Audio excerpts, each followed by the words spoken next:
नमस्तेस्तु भगवन् विश्वेश्वराय महादेवाय त्र्यम्बकाय त्रिपुरान्तकाय त्रिकाग्निकालाय कालाग्निरुद्राय नीलकण्ठाय मृत्युञ्जयाय सर्वेश्वराय सदाशिवाय श्रीमान् महादेवाय नमः। ॐ नमः शम्भवाय च मयोभवाय च नमः शङ्कराय च मयस्कराय च नमः शिवाय च शिवतराय च। ॐ त्र्यम्बकं यजामहे सुगन्धिं पुष्टिवर्धनम् उर्वारुकमिव बन्धनान् मृत्योर्मुक्ष्यमामृतात्।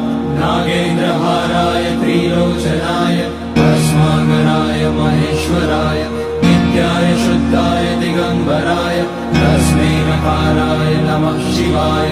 मन्दाकिनी सलिलचन्दन चर्चिताय नन्दीश्वर प्रमथनाथ महेश्वराय